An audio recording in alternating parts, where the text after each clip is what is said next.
Peace and welcome back, family. Desiree D. Ray Wise, spiritual healing coach here, helping you to heal your relationship with self, to heal your relationship with others. Happy Thursday. Happy Thursday. Today, we are talking about how to become holistically free. Um, it's funny how all of this has come about, and I'm so excited to share this with you. But I feel like so many of us are searching for freedom, mind, body, and spirit. So, if we're talking about freedom from a mind space, we're talking about having a certain level of control over our thoughts, right? Like not mentally being bogged down, burdened, right? By the thoughts in your head, right? That would be mental freedom. Um, when we're talking about emotional freedom, we're talking about being able to have experiences, feel certain emotions, and not allow those emotions to dictate your actions, right? That's emotional freedom. Having the emotional intelligence to um, act in accordance to your desires instead of your triggers, right? And then physically feeling free. Oh God, that goes into so many spaces. We're talking about feeling good in your body, being free from pain and discomfort. We're talking about being able to move in the way that you desire to move. Like if you wanted to go outside and play a sport, you can do it, right? If you wanted to go and lift some weights, you can do it. If you want to play and run around with your kids, you can do it. Okay.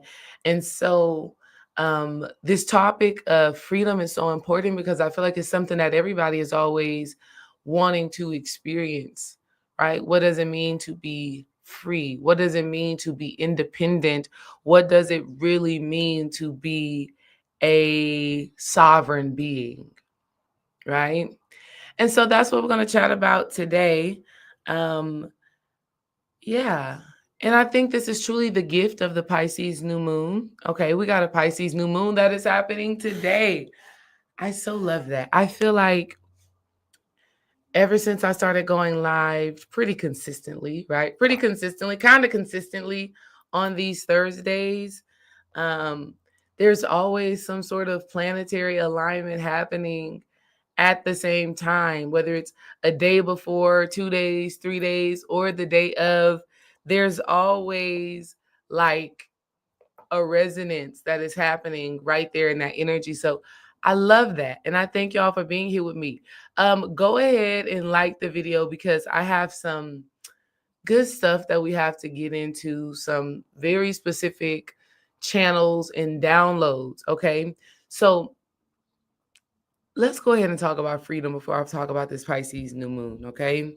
So, what does it mean to be free? To me, freedom is the ability to move, right? And I mean in all aspects, energetically move, spiritually move, physically move, the ability to move in divine trust, the ability to trust your divine guidance and to take that leap of faith in whatever direction it is leading you, right? That's freedom. Freedom to me is the ability and the willingness, because a lot of us have the ability, but not necessarily the willingness. But it's the willingness to love without chains, to love without borders, to love without restriction. Okay, that's freedom. That's a huge thing when it comes down to being free. Do you let yourself love the people, the places, and the things without limitation or without restriction? And then lastly, freedom to me is the ability to create without limitations, to not minimize what you are capable of, right? That's what freedom is. And so many times, I hear people say, if I could just get, from under this job, I'll be free. or I'll feel free. If I could just make a certain amount of money, I'll be free. We hear a lot about financial freedom, right? How to be financially free. What's that number you have to get to in order to be free, right? If I could just get out of this relationship, I'll be free, right? Or if I can just find a relationship, find that love, I'll feel free, right? Or if I could just get healthy, right? If I could just lose this weight, oh my God, I'll feel so free. Have y'all heard things like that? Have you heard things like that? Have you said things like that?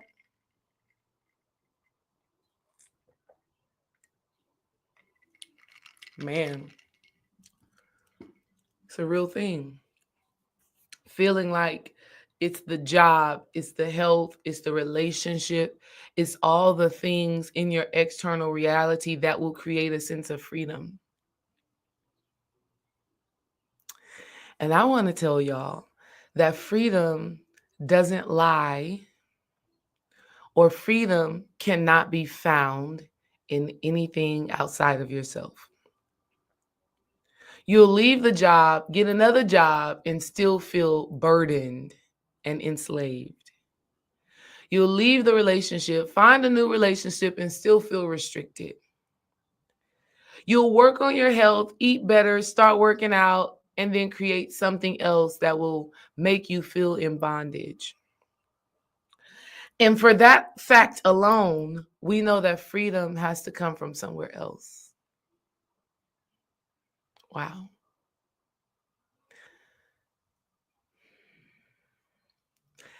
When I started thinking about this topic, I started thinking about, y'all know, because we see this and we hear this all the time, especially in Black History Month, when people have to remind you of slavery, right? And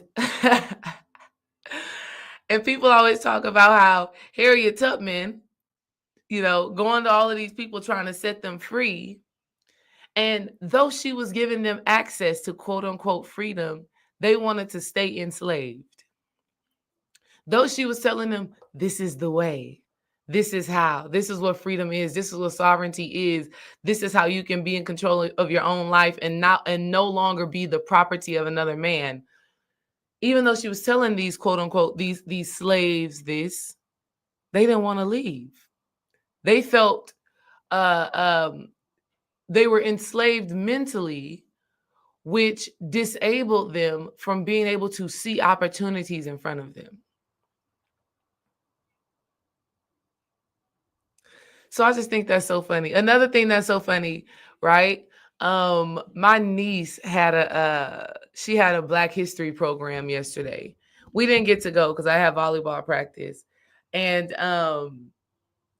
man, it was so funny because they were sending me videos, right? They're sending us videos of all the things. And the first thing that my niece did that was so cute, she acted like she was a gymnast. So I guess she was embodying like some Simone Biles energy, because Simone Biles is definitely going down in history for what she has done Olympics wise.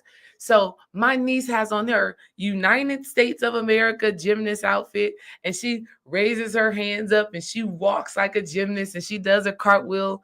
So cute. And my brother has on a t-shirt that says coach on the back, and he brings her a medal and he brings her some flowers, really embodying that Black Olympian history greatness. I love that for my niece. She looks so beautiful doing it. But then the other thing that I saw that I just couldn't even watch the whole thing. It was so freaking, for lack of better words, annoying. I just laughed at myself. So the other video they sent, first of all, my ex-sister-in-law, she had on like this African garb, right? She had on the kente cloth, like 100%. You know which one I'm talking about. I'm not even talking about a modern style African fabric and pattern. I'm talking about old school orange. I mean, that orangish, yellowish color, black. You know what I mean? A little bit of red in it. She got it wrapped all over her body, wrapped all over her head. And I'm like, the cliche Black American, Black history garb is like so outdated. Oh my goodness. And then I'm really tickled by it because even my grandma called me maybe 3 weeks ago. She was like, "Hey, Desi, I need you to get on Amazon and get me an African print skirt and dress and hat." I had to buy my grandma the African print dress skirt that had a matching hat with it. And it was that, y'all know, that the typical one, right? Not the one that's unique, not the one I'm about to show y'all it. I'm about to show y'all it right now so y'all can see what I'm talking about. You know, this cliche African one, so outdated, not modernized at all. I'm like, you can do the African garb, but modernize it, please. Stop keeping it the old way. It was this print right here. Y'all let me know if y'all know this print. This print right here. That print, y'all know that print, right? That's the print right there. That's the cliche Kunta Kinte ass print. I'm like, we couldn't do no other print. I was like, my goodness. Okay. So that was a little cringe. Okay. That was a little cringe. Exactly, Iman. The 90s print. I'm like, there's so much more better prints out here that embody the African garb, right? Like, African print work and fabric work is just absolutely beautiful. We don't got to keep the basic orangey, yellow, red, and black. Like, there's so many other styles. But that was the thing that was cringe. But they had all the girls in that as well, in that same freaking print. All the little girls that were doing y'all know how the Black History programs go. They got to play the Negro spiritual. I've been walking. I was just like, my goodness, why didn't we modernize this thing? They could have taken I mean, I know Beyonce is probably inappropriate, right? But they could have taken a Beyonce song and had those girls dance to it, and it still symbolized Black history. Oh my God. Think about how dope this would have been if they would have did a song off of Beyonce's Cowboy Carter, and them girls would have did a line dance or something to that. That is still Black history, because the point of Beyonce doing Cowboy Carter was to symbolize that Black people are the original cowboys, right? So that would have been a more modernized interpretation on Blackness. But they still wanted to do, I've been walking on the thousand times. And they dancing like this. It is day of 2025. It's 2025. Why are we still? I was just like, my goodness. So I couldn't even watch that whole video because it was so cringy to me. And I don't know if that's just me in my quote unquote wokeness, right?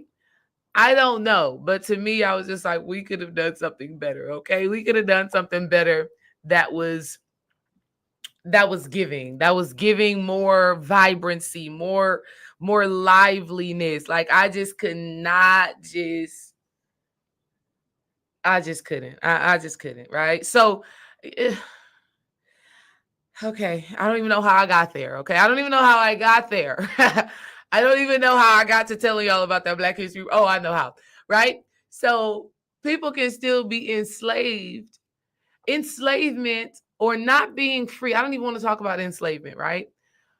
But freedom comes from the mind. Freedom comes from the spirit, right? Freedom speaks to a certain level of consciousness and a certain level of awareness. That's what freedom comes from. People who are truly free, they could actually be ill. Let's be real. They could have no job or no finances, no income, right? They could be single as hell. Like, freedom is a state of mind and a state of being. And it's a true understanding that all is well in your life, no matter what's showing up in the physical. That's freedom. Wow. So let me tell y'all how this kind of came up. So we got the Pisces new moon. We are in Pisces season, right? We're in Pisces season now. And I have a Pisces moon. And so dreaming is where I receive a lot of insights and revelation and clarity. And so I've been thinking about this topic for a while because a few days ago I had a dream of my midwife, right? Now, my midwife is and was such a powerful woman. I remember the first time I saw her before we had KJ almost 9 years ago. Wow. The very first time I saw her was on Instagram, actually, right? 9 years ago. Wow. And we were pregnant with KJ, just getting pregnant with him. And Dream had basically said, I think we should go with a midwife. And I was like, okay, all right, let's try it, right? And so when I met her the first time, I got this stirring in my solar plexus chakra, right? So so basically there was already this energetic connection between her and I instantly. Before even speaking to her or exchanging words, I felt this love and this inspiration that I received from her, right? And so that's the inception of our relationship. Me automatically just knowing that this woman is powerful, this woman is divine, she is a masterful midwife, and she is God, like my heart, right? She has a very soft spot in my heart. And matter of fact, I want y'all to go and see this. I'm going to share this link with y'all. I want y'all to save it, right? I want y'all to save it. Specifically, Iman, because I know you in here and I know you are in your midwifery and doula work.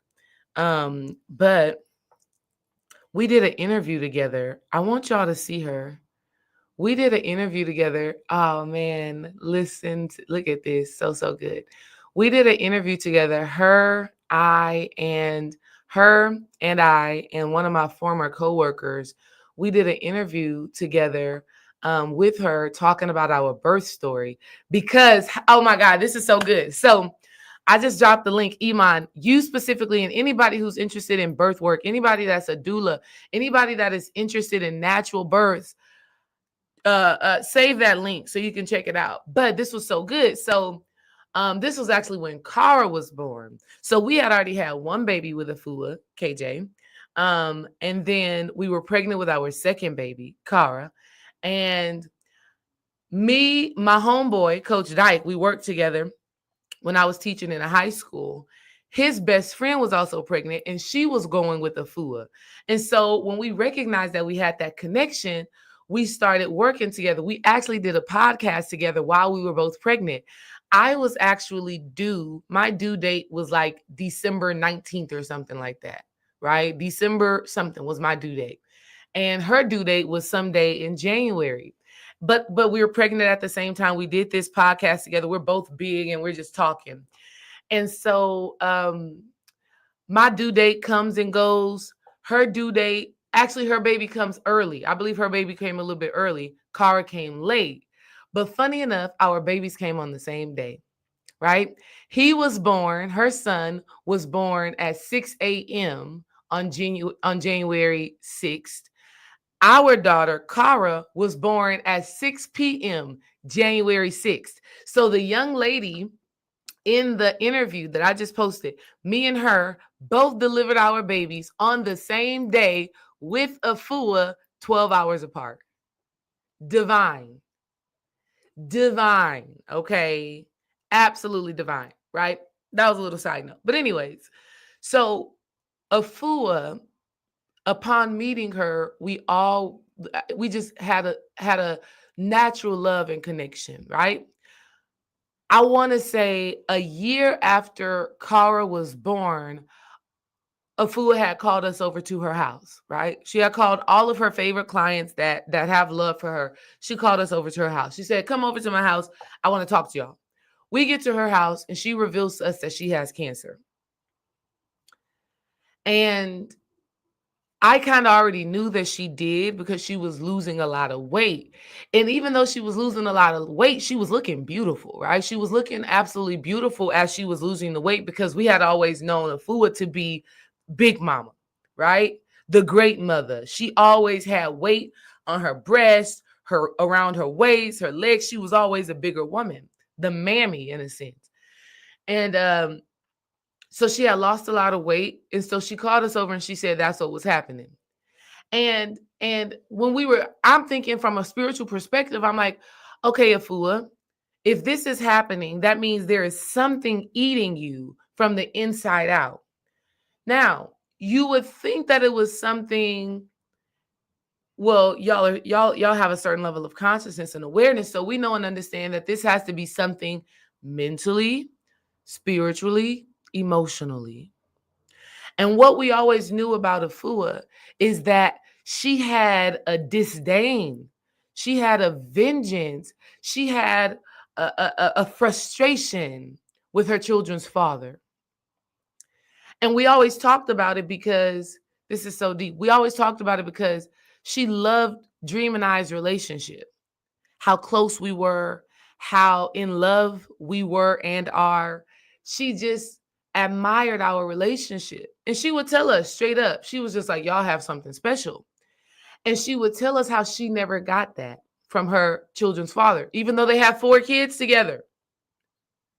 Funny enough, they had 2 boys and 2 girls, just like Dream and I.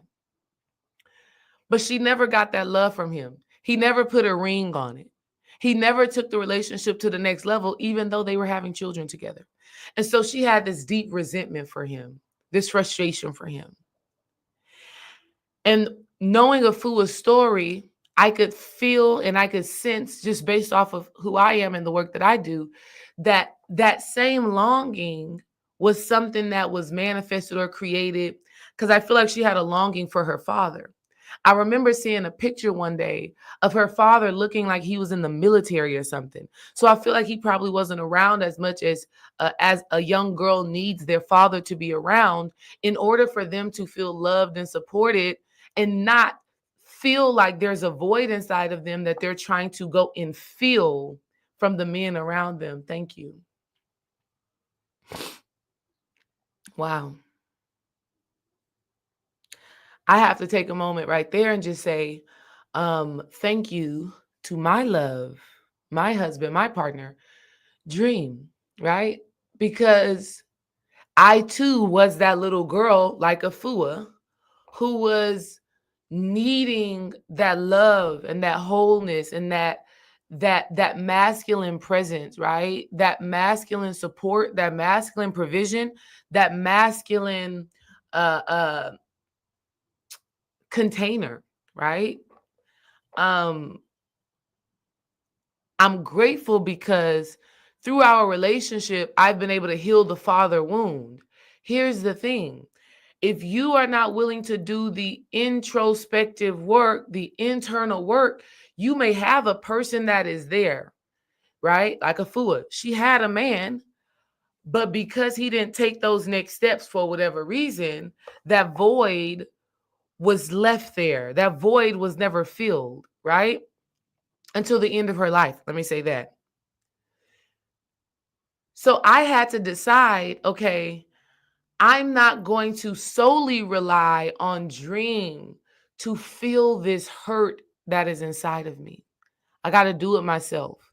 I got to make peace with my father. I got to make peace with myself. And I have to use this relationship with him as a school. I have to use this relationship with him as a form of education in how to be a better Desiree who is filled within herself and who allows her partner to be the reflection of love and masculinity. So Afua didn't get the chance to do that for whatever reason. And so when we're meeting with her and she's telling us this, I asked her, I said, you don't want to just heal your heart? And she says, no. She says, I'll die before I forgive him. And see, that was the type of person that Afua was. She was strong-willed. She was authoritative. She was powerful. And whatever she said, whatever she did, whatever she wanted, that's what it was going to be. And anything or anyone that was outside of that, you're going to have to deal with her. Right? She was an Aries. Her birthday is actually coming up. Something so divine. Her birthday is the day before KJ's. Her birthday is March 27th. KJ is March 28th. We saw her on her birthday. The next day we came back and had KJ. And then a year later, when KJ turned 1 year old, we came and visited her again. That's how much we love her, right? But she said that. And when she said that, I knew it was a lost cause. When she said that, I was like, oh, okay, she's gonna die on this sword. This is who she's gonna be. This is what she wants. And so in the last days of her life, she lived her life as a married woman, married to herself. So she went and bought herself a ring. Oh my God, because she's making big money, right? She had gotten all of this publicity. Dream and I had did a newspaper Mother's Day article with her where Houston Chronicle followed us for months, taking pictures of us in our midwifery process. They were there to see us deliver the baby. So Afua had got a lot of publicity. She had got serious on her Instagram, and so her business was booming at this time, and she was able to do whatever the hell she wanted.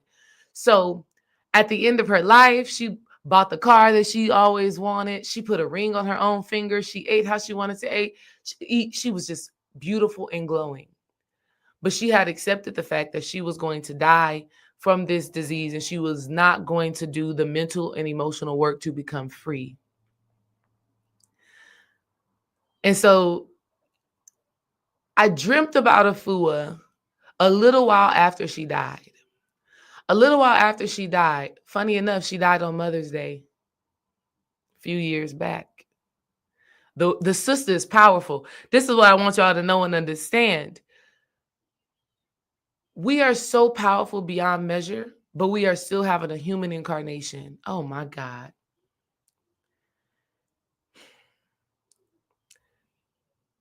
Died on Mother's Day and was a midwife delivering thousands of babies. Can't make it up. But a few months after she died is when I had the dream about her. And a lot of my ancestors and people who I've been connected with come in my dreams. And so she came in my dream, and she had just told me, if you ever need anything, just ask. Right? She basically told me that, and she went on about her day. her day. She went on about her afterlife. And I will say continuation of life.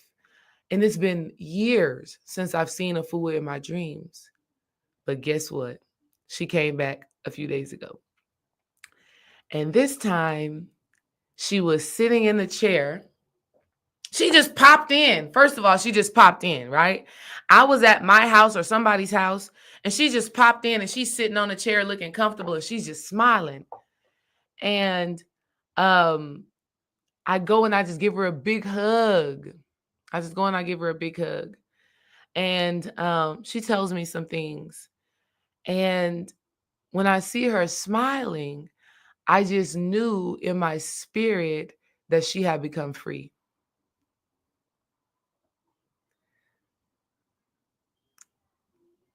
Because that smile of joy I hadn't seen that from her in a very, very long time. In fact, I was seeing resentment and remorse and all of that. So she had become spiritually free in her afterlife. She has now become emotionally free in her afterlife. It's like time has passed in her transition that has allowed her to learn the lessons that she needed to learn, right? So she smiled and I gave her a hug. And that is how we got here today. That is why this message today is so essential, and this Pisces new moon is so essential. We're talking about the essence of freedom. And we know and understand that it is Aries season that actually brings us into the official new year. And Afua was an Aries, KJ is an Aries, and it's just her life is such a beautiful representation of the work we should be doing right now. And so, how do we become free mentally, spiritually, emotionally? Mental freedom is not being burdened or bogged down by the same repetitive thoughts that no longer serve your highest good. Emotional freedom is having the emotional maturity and the intelligence to move, act, and live in a certain way, not based off what you've experienced, but based off of what you desire to experience. What do I mean by that? We all know a woman who has been scorned. That's why we've all heard the saying, ain't no anger like a woman scorned. We could even think of Afua as a woman who was scorned, which made her very hard, which made her very tense. Even though she was a great midwife, she was solid as a rock. Great midwife, but you bet not try to pull one over her or she's on your ass, right? So her pain created a certain personality, a woman scorned. So we all have seen this before. A woman who's been hurt, abused, mistreated. We've seen this in men as well. So this is not limited to women.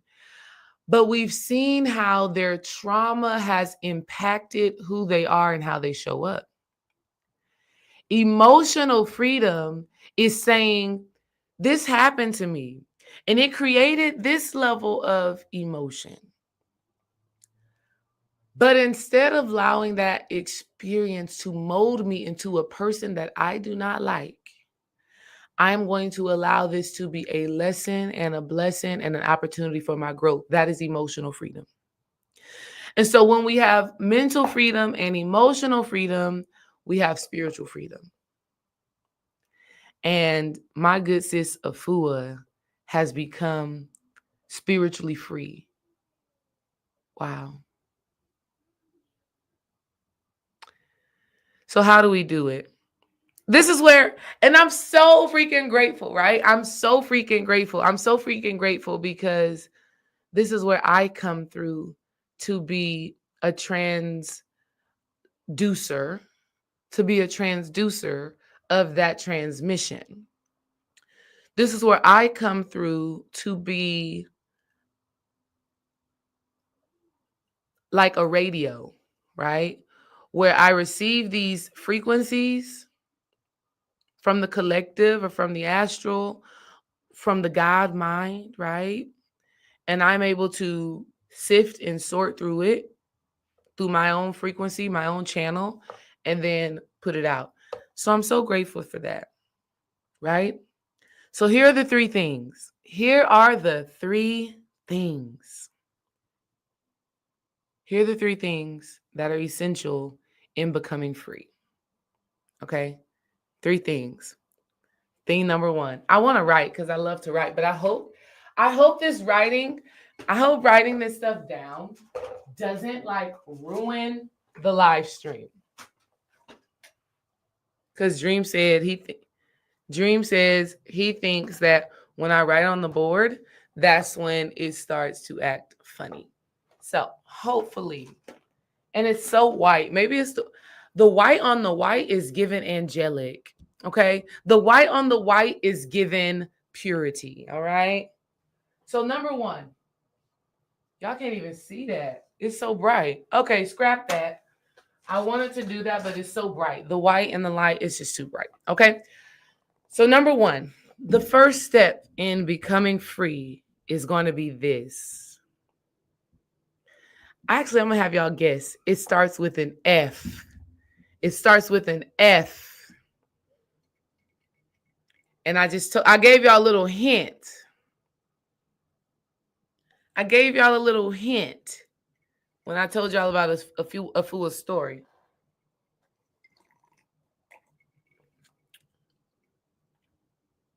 What's the hint? What's number? Ashe, 11th hour cat. Somebody is listening. Somebody tuned in to class today. Somebody tuned in to class today. Yes, it's forgiveness. These are the 3 keys to freedom. I am infinite being. Fasting. Fasting is definitely a part of it, right? I'm still fasted right now. So you're still onto something. You're still onto something, okay? I fasted yesterday, 36-hour fast. Yeah, 36-hour fast. I'm going to talk about that too. Because I'm telling y'all, in the last live stream that I did, I'm telling y'all we have to create a spiritual discipline. We have to create a spiritual discipline that we can forecast. So, and let me say this. Lindsay here, who just popped in, says she tuned in right on time. Lindsay, you are a great example of what I'm about to say. Because Lindsay does her work. Lindsay does her work, right? She forecasts her work. She knows the work that she has to do in Lindsay has just been all over the world recently. Hawaii, Alaska, all of these different places. And she's knowing a little bit out in advance, okay, October, oh, you're probably gonna be doing something in October of this year. Knowing, okay, when December comes, this is where I gotta go. When January comes, this is what I gotta do. When February comes, this is what I gotta do. And also, thank you for the donation, Rise and Vibes. I appreciate you. Yes, thank you. So, we got to forecast our work. We got to set ourselves up for success. Stop waiting for like spare the moment. Ooh, I'm going to meditate today. Spare the moment. I'm going to exercise today. Spare the moment. I'm going to fast today. No, plan and prepare so that you can be successful. All right, that's a side note. I'm going to talk about that later. Number 1 to becoming free is forgiveness. And I know we talk about forgiveness all the time. Like you hear things about forgiveness all the time. But what is it really? How do we really do it? That's a whole video within itself. But I will tell you a few things. First thing for forgiveness. I think this is controversial. This is controversial. And I say that because a lot of times people feel like, oh, look, and I swear I can find something on forgiveness from this book, Straight from the Heart. A lot of times people feel like, oh, that's Jewel Pogram. So yeah, she's going to tap in. A lot of times people feel like forgiveness is something that you have to do to and for whoever was involved. Forgive your father, forgive your mother, forgive your partner, forgive your friend. Have to forgive them. I feel like we have to forgive ourselves. The part that is controversial about forgiving yourself is that people don't like to take responsibility for their experiences. Oh, somebody said, what's your Cash App? I love that. Let me give it to you. It's called Relationship Alchemy. Ding. That's Cash App for anybody that wants to donate. I appreciate that. Right? So it's controversial because people are thinking, why do I got to forgive myself for something that they did to me? Well, the reality is, as we rise in consciousness, we realize that every experience we have, good, bad, and ugly, is just a question we've had about life.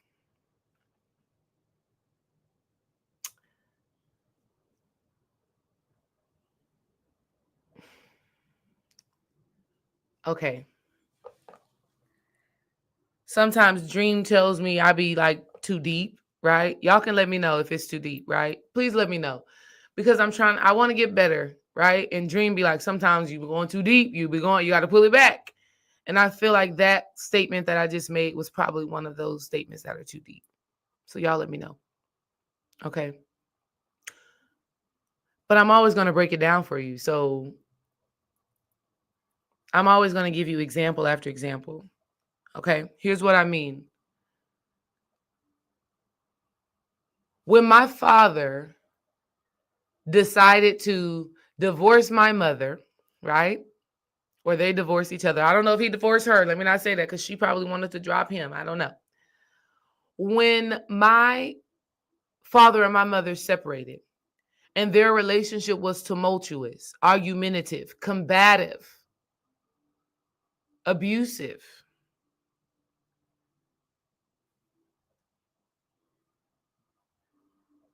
and it resulted in me feeling abandoned, me feeling rejected by my father, the question I was asking life and the question I was asking the universe spiritually is, what is love really? The question I was asking the universe in that trauma was, how do I learn to love myself? How do I create a healthy relationship to masculinity? That's the question that I needed answered. And my father gave me the opportunity to realize that answer through my own experience.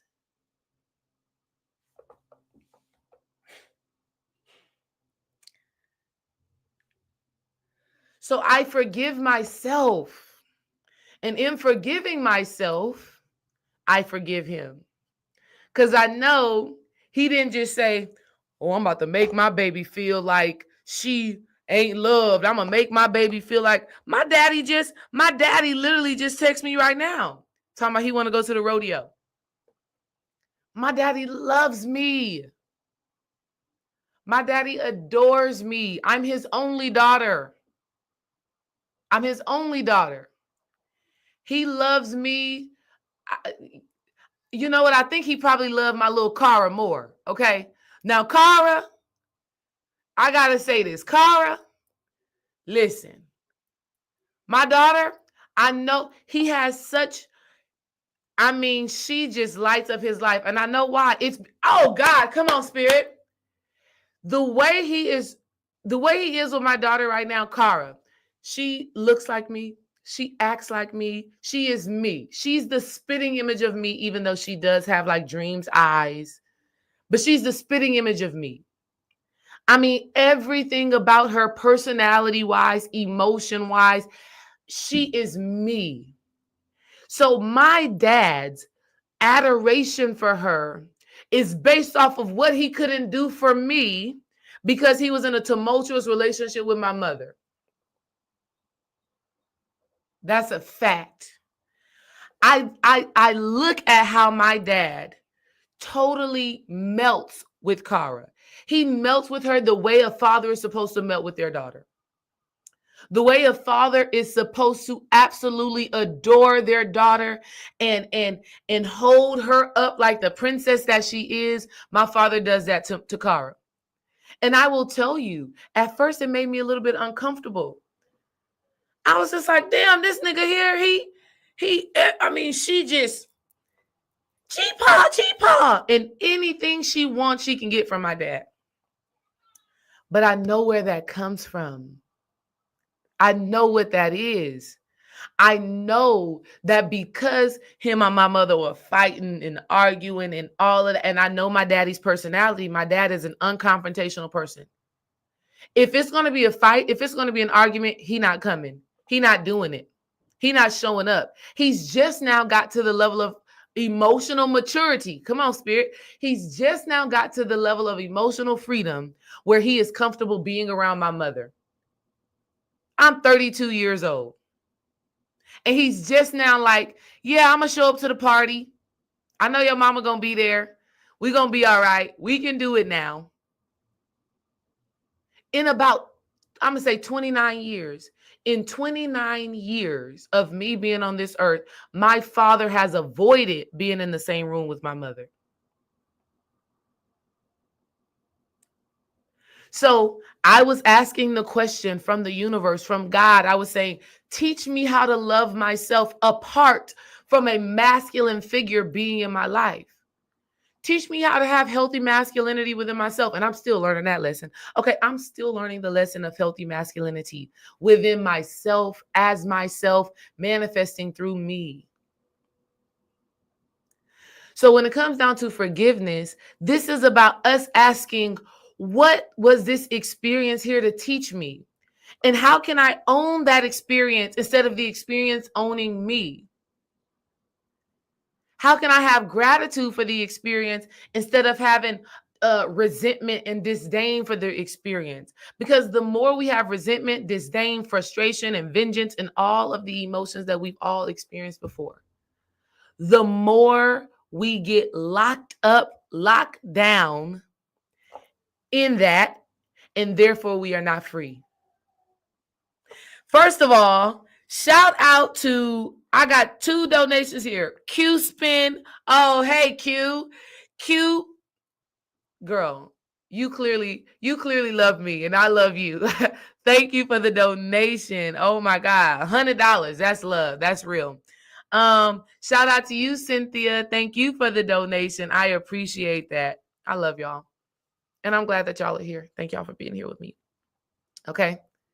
So that's number 1, forgiveness. First step in forgiveness is asking, what question did I have spiritually, subconsciously, mentally, emotionally, that I've been able to learn the answer through this experience? Divine. You take yourself to that level, baby, you're not worried about nobody else. I'm not worried about my dad. I'm not worried about what my mother did, what an ex-boyfriend did, what an ex-friend did. I'm not worried about what they did, because clearly I had a question that needed to be answered for my soul growth. And when I get that answer, now I can make peace. And I use that answer as a catalyst for my evolution. I use that answer as a stepping stone to where I'm being called to go. Forgiveness is rooted in that. Forgiveness is for ourselves, because through forgiveness, we grow, we expand. When we hold on to resentment, we are restricted, okay? We are limited. I see it as if, I see it kind of as 2 things. I see it as the 2 of Swords, right?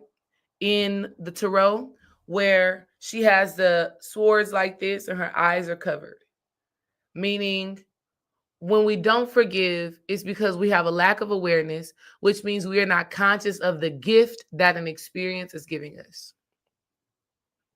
So we're wrapped up, we're tied up, right? I wish I could show you a visual on the board, right? But it's literally, imagine yourself in a straitjacket. Imagine yourself like, I can't get out of here. I'm stuck. I'm whatever.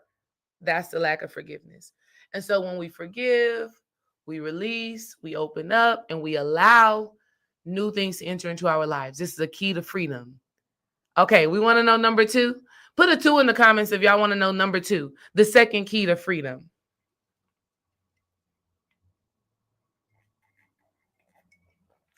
Second key to freedom.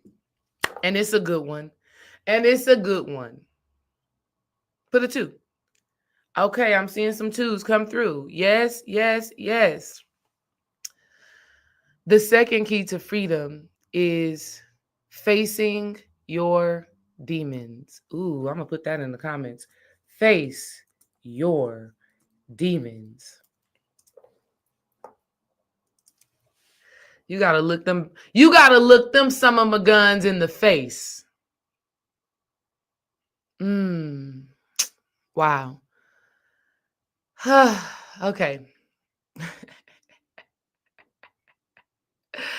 I just laugh at this work. Like, y'all got to laugh at these spiritual processes that we be going through, because this shit is funny. It's funny. You better laugh. Listen, Dream always gets on me. He says I don't laugh enough. He says I don't laugh enough. I say he got to do better at his jokes, right? He's funny. Like, I'd be like, babe, I would laugh if it was funny. But he says sometimes I'd be like holding my laugh in. I can't be holding my laugh in. I'm going to tell y'all right now, don't hold your laugh in. But definitely laugh at this spiritual shit. Definitely laugh at life because it's hilarious. And this facing your demons is hilarious to me because we be like, I don't want to. No, I don't want to. I don't want to look at you. I don't want to see. No,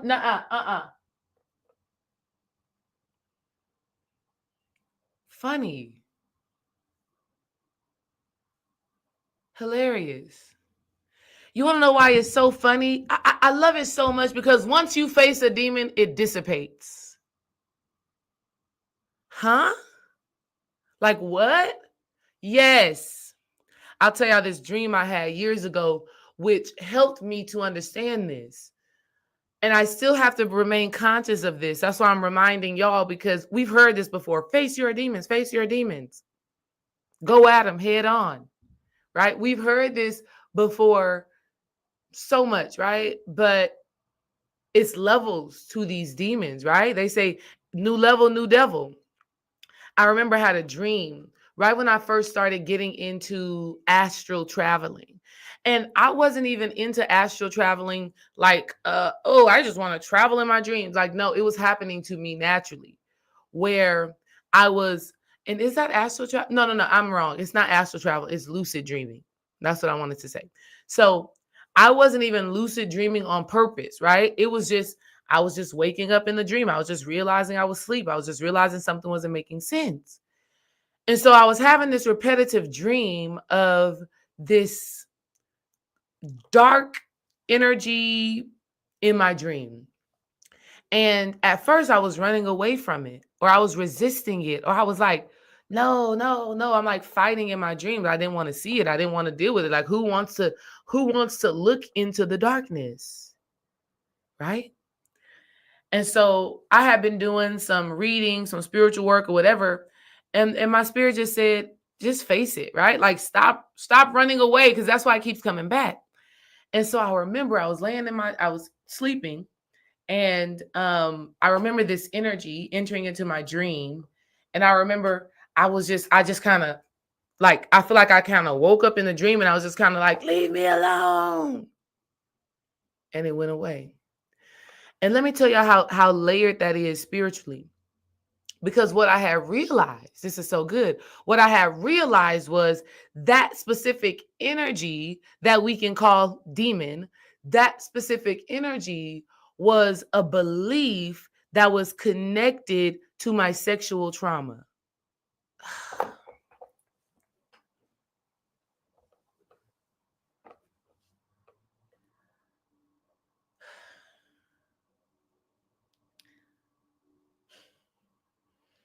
I be having to breathe, y'all, because sometimes these types of transmissions, it just feels like I wish I could. I know if y'all have ever been in a, I don't know, if you ever been in your magic, you know what this feels like, and it can be like overwhelming for these things to come up and to come through, right? I love it, I embrace it, but like I'm gonna need to go and eat a good meal when I get off of here, like for real. Grounding, all right? I'm gonna have to eat a good meal that's gonna be grounding, right? Even right now, oh, listen, this is perfect. Even right now, um, this crystal, right? I can just hold on to it and it will help right now. Thank you, Spirit, for that. Um, so I had realized that this energy that was showing up was directly connected to trauma that I had experienced. It was a personality trait that I had developed and created based off of experiences.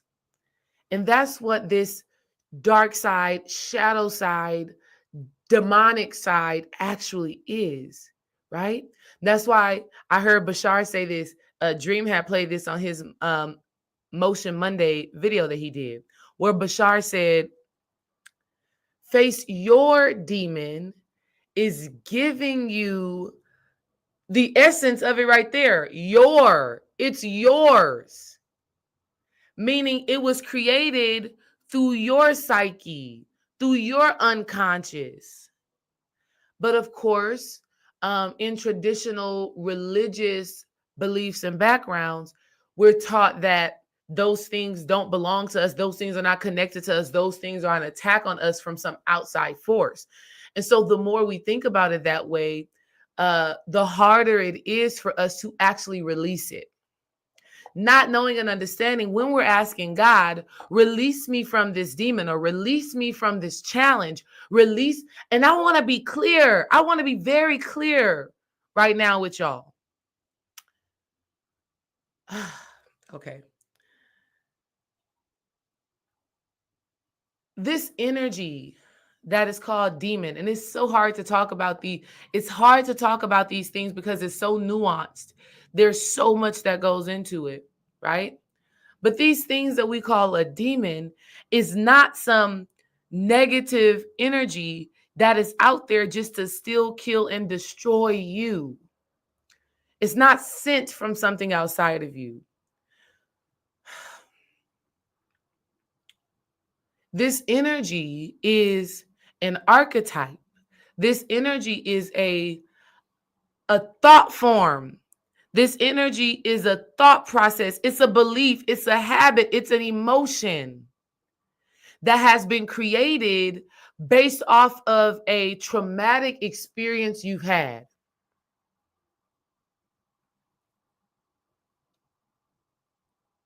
So think about a woman who is what they call a succubus or incubus, of any one of those spirits, right? Any one of those energies.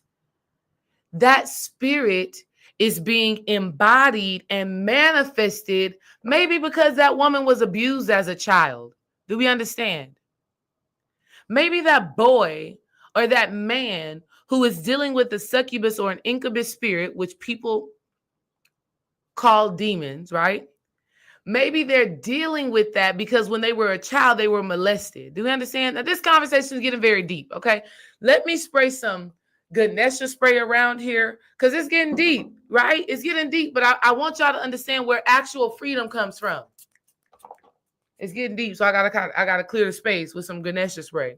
Go to Dream's website and get that. When you talking about some deep shit, when you're getting into some stuff that requires a high level of consciousness, you need some things to help you out. Like I'm holding a crystal right now.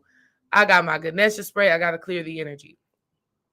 So because this deviant experience took place, let's say in this girl and this boy's childhood, they've developed a psyche, they've developed a thought process, they've developed a behavior to combat that traumatic experience. So a girl says to herself, I'm going to be a man eater.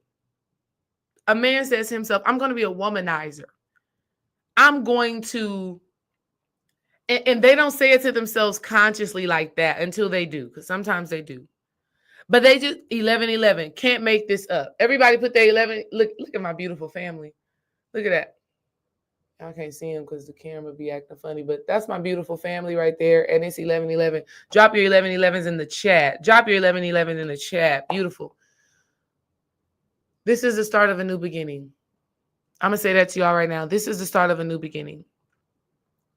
This download, this transmission, this insight is a start to your new beginning. Whoever makes content, whoever makes contact with this content, this is a start of your new beginning. A new gateway, a new portal, a new entry into high vibrational living, being, and experiencing, to actually being free, mind, body, and spirit. And to the willingness to forgive and the authority and the power to face yourself.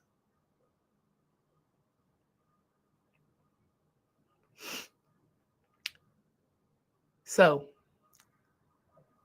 A woman or a man decides, I'm going to be a man eater, I'm going to be a womanizer. They decide this unconsciously.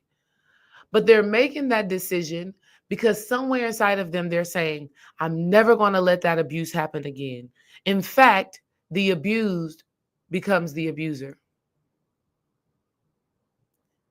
That, in essence, is how this quote unquote demonic energy comes into fruition.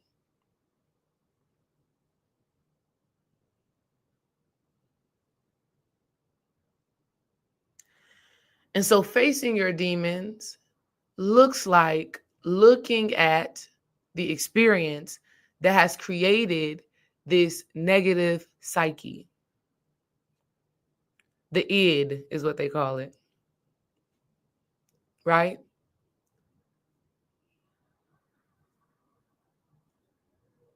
It's looking at that.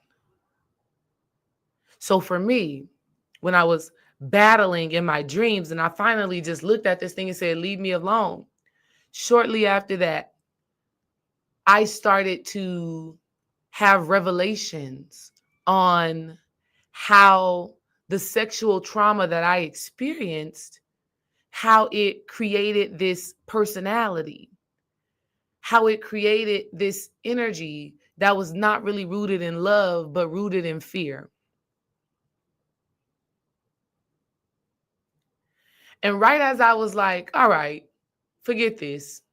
Whatever this energy is, I'm not going to let it control my life. Right as I took a step towards that, disappeared. The pain disappeared. And I'm talking about mental, emotional, and physical. Disappeared. Gone. All because I had the courage and the authority to look into the face of something that was so scary. And y'all know everything be real. Look, my daddy calling right now. Daddy, will you call your son-in-law? I'm on a video right now. Call him. He's available and he can answer whatever you got going on. Love you. Bye-bye. Love him. Love him, love him, love him. So grateful. So grateful. Wow.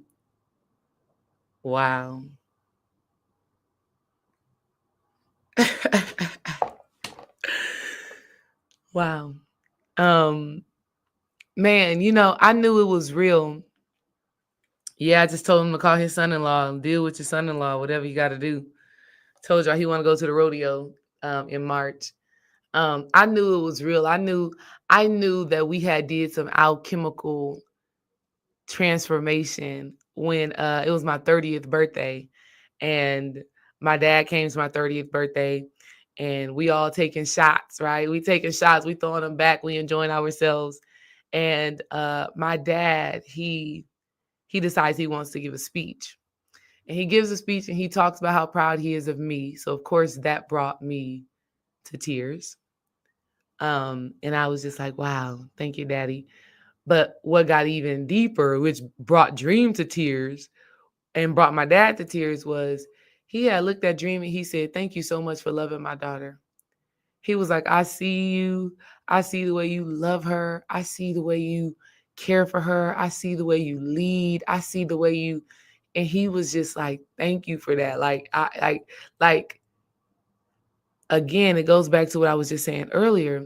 I think even with Dream, a part of why my daddy is so grateful to him was that Dream has been able to give me things that my father wanted to give but couldn't give, based off the circumstances, right? And even us raising our children together and us staying together. You want to know how I know it's so real? Like my dad, if I'm having an issue with Dream and I need to talk to somebody, I could probably call my dad, and I know he's going to give me sound advice on how I can be better as a wife, right? Because he honors and respects Dream, and he honors and respects what we have. And so it's just a beautiful thing. And it just goes back again to forgiveness and facing your demons and becoming free, because when you do, it opens you up to such beauty and wonder that is available. Like if I still had resentment towards my father for leaving my mama, or him and my mama breaking up, and him not showing up or providing in the way that we needed, he wouldn't even have the opportunity to do his alchemical work with our children, you know? So it's just like you we are doing ourselves a disservice when we don't forgive. We are doing ourselves a disservice when we don't face our demons. So let's keep going on the face our demons part. The face our demons part is looking at your dark psychology. Looking at the thoughts that you have, like I said, that are not rooted in love, that are not rooted in wholeness, for real, for real. It's, what do you really believe? What is facing your demons is facing your fears. Because the demons, or this psychology that is rooted in trauma, it does not want to be seen. But the thing is, when we face our demons or we face our fear, it turns into love. The more we turn away from it, the more we are subconsciously and unconsciously saying, I'm afraid of you. And if I'm afraid of you, that means you're scary. That means you're bad. That means you're harmful. So facing your demons absolutely requires courage, right? There's a story that I have to tell y'all about this that I'm gonna share with y'all soon. Not today, soon. I'm still kind of developing and receiving insight from the divine on how to actually translate my recent experience with this. Because I had a very recent experience with this that has been so powerful, and it's really causing me to look into my psyche and my psychology. And so I'm doing the work of like peeling back my own brain, peeling back my own mind. And it just takes work. It takes work and it takes time to process. Okay. The last thing that we have to do to, okay, let me go back. I want to finish that thought real quick. Facing your demons sets you free because it releases a part of yourself that is not serving your highest good. So when we don't face our demons, we are still in a mental, emotional, and spiritual battle that we don't have to be in, right? You don't have to fight something that is you. We understand? A lot of times this inner demon or this darkness or this challenge that we're facing, it's you versus you. It's the conscious part of you fighting the unconscious part of you. And this is also where self-sabotage comes into place. And so when we get out of the fight and we actually look and analyze and we inquire, this is the thing. We got to inquire. We got to want to know. We got to want to understand. Like, I want to understand you. The demon, the dark psychology is basically a darker way of saying the wounded child. It's the wounded child. So even going back to Afua and Afua saying, I will never forgive him. That's her and her dark psychology. And instead of looking at how her childhood created this energy, she said, fuck it, I'm not looking at it. It is what it is. I'll deal with it in the afterlife. What I'm telling you is that you can become free now by facing your demons, which means looking at your thoughts, your emotions, and your habits, and being authentic about the ones that are limiting your growth and your expansion. Are you an overthinker? Do you have an addictive habit? Are you easily distracted? Are you overly sexualized? Are you bad with your money? Are you toxic in relationships? All of these things are the manifestation of a quote unquote demon. Okay. Let me get a check in the chat if we're following there. And if we have a question about that, put the question in the comments. I want to Before I go to this last one, I definitely want to answer some questions because I see some questions. I've seen some questions and I want to address them. Um, hey, D Ray. Hey, Chat and Chill with Kay. Um, what are your thoughts on divine intervention when people experience challenges but spirit intervenes? I think it's always divine intervention. I think we are never doing this alone. And I feel like when we have that, man, when we have that understanding, we face our challenges with a more bold, authoritative, and faithful perspective. Some of the challenges that I faced, I've always just been like, knowing I felt alone, but that was just me and my trauma. You understand? And then I realized I'm like, wow, like God, the Most High, the All Knowing, my higher self has always been listening to the desires of my heart, even when I was having experiences that felt like a fight. And so the facing your demons part is where the culmination of that growth comes into play. When you go at something, a challenge, a hardship, when you go at it head on, that is when you give Spirit, God, the opportunity to show you, I've always been with you. But if we keep running away, we never allow God to be God. Hmm.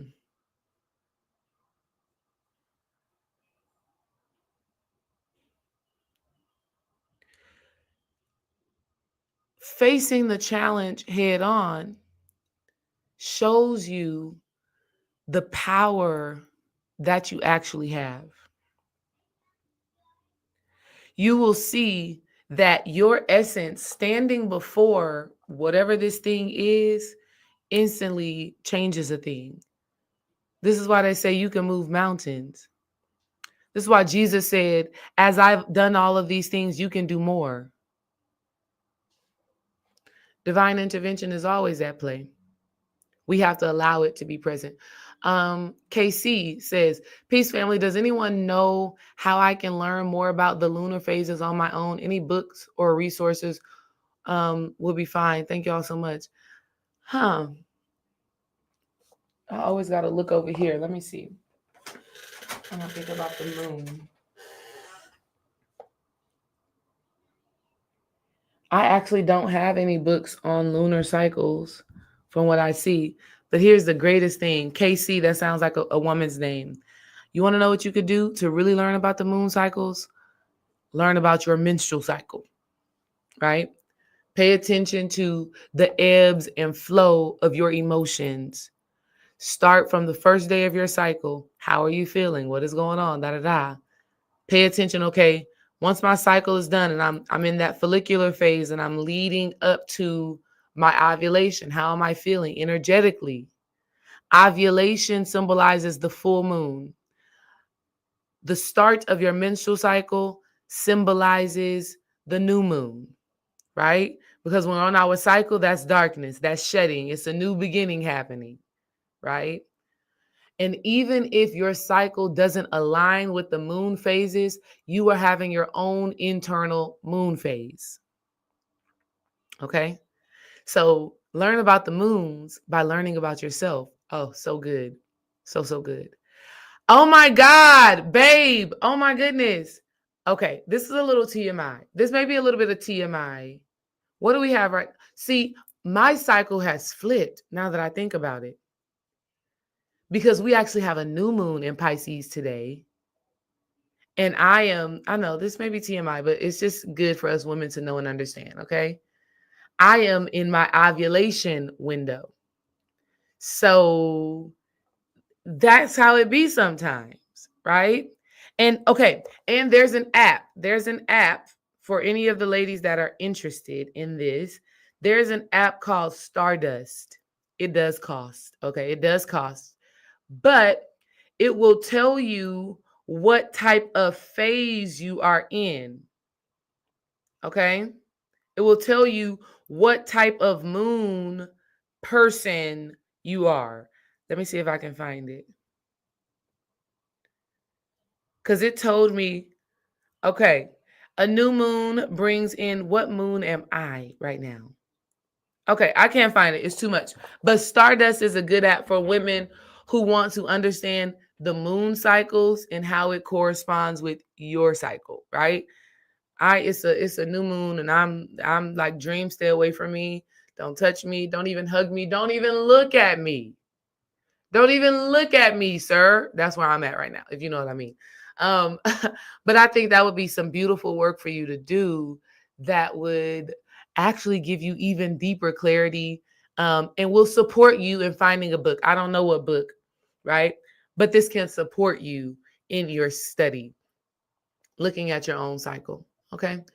Let's see. Let's see. Yes, family, you absolutely need to share this video. I'm like, as I'm even talking to y'all, I'm like, wow. And this is not even ego. This is me like really hearing myself speak. I'm like, oh my God. I don't hear content like how I teach. I just don't, right? Like I hear some great teachings, right? Like there's some great speakers out there. There's some great women who do um well, I guess Miss Blue's work is kind of similar to mine, but I think other people, I think it's just different. Okay. Rising Vibe says, I feel like it's easier for me to forgive my abuser than I was to forgive my mom for not doing anything about what happened to me. Now that I'm older and understand the trauma that my mom went through, it is easier to understand and forgive her. Absolutely. I couldn't forgive her when she was alive, so I hope she knows I have forgiven her now. Absolutely. I mean, the greatest marker of your ability to forgive others is your ability to forgive yourself. Because you can't forgive yourself if you can't forgive others if you don't forgive yourself. That's an illusion. People are thinking, I forgive you, but I don't forgive myself. It's an illusion. You didn't really forgive that person. So the more you forgive yourself, and even forgiving yourself for holding on to such resentment, for holding on to the trauma, for holding on to the behaviors and the thought processes and the emotions that trauma created. See, we got to even forgive ourselves for that.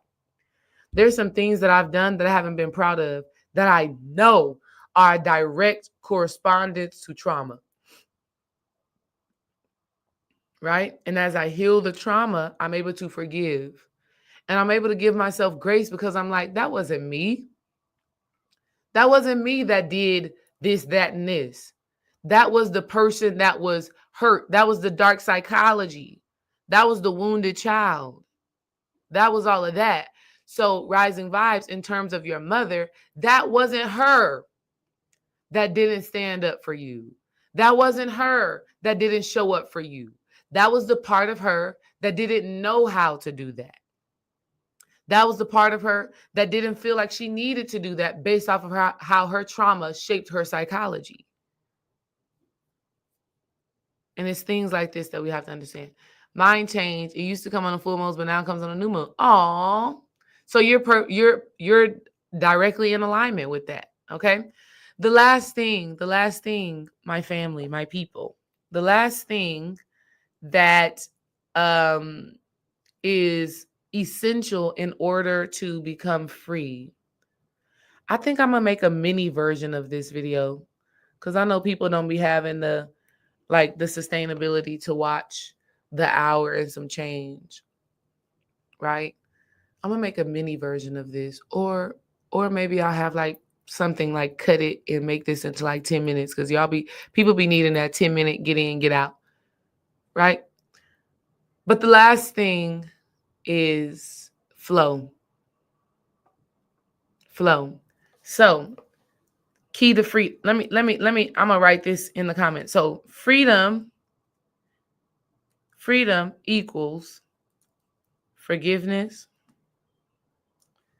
facing demons / fear, and flow. See, I like to do things that y'all can remember. You can remember this: freedom, forgiveness, facing demons / fears, and flow. You know a person is free by their ability to flow. Their ability to flow and float. Their ability to just move through life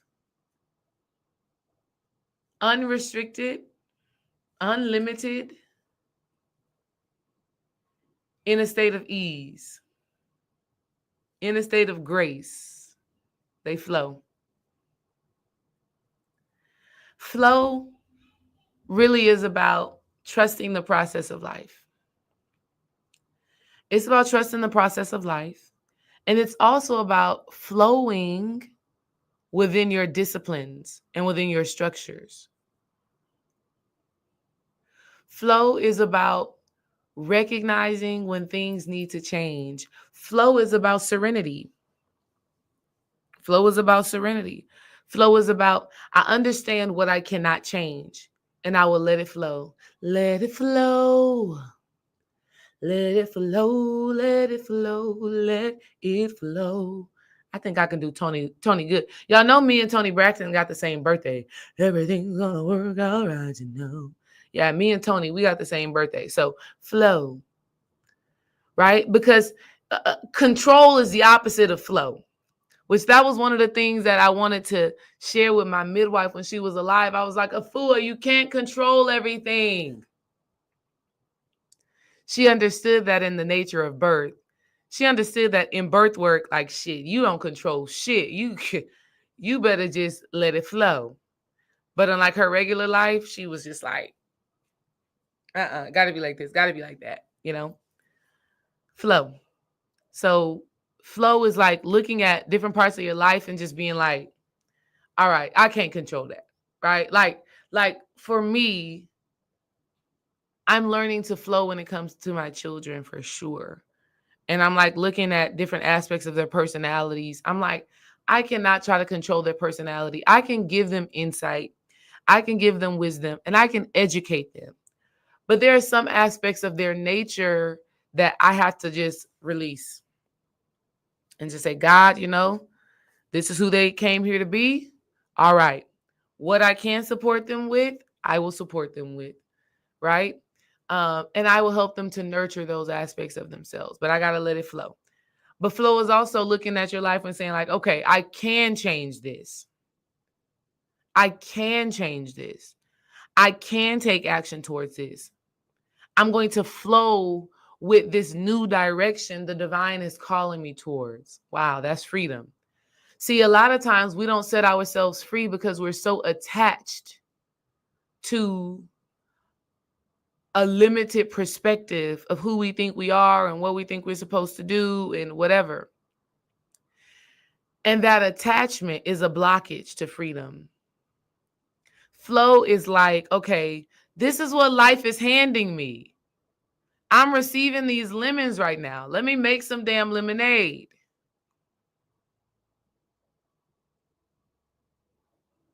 Flow. The only way you'll ever really be able to flow is with faith. And I know.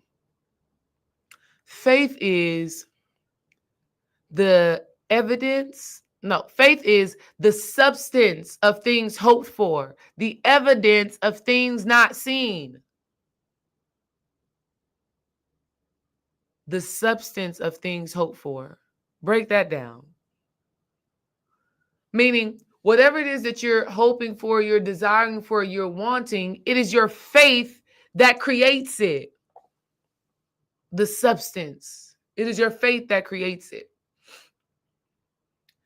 The evidence of things not seen. Your faith is the proof that it exists already. So when we have faith, we can flow. Because we trust that wherever we're being led to,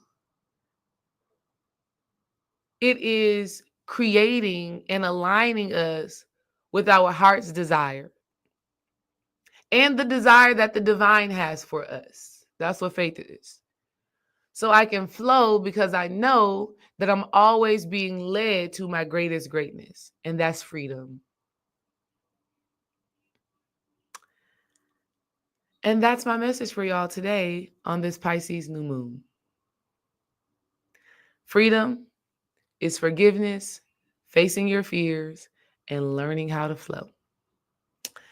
I hope and I know that this transmission is giving you all what it is you need right now to walk into this spring equinox with power and certainty, and just knowing that you can create a new day for yourself. You can create a new life for yourself.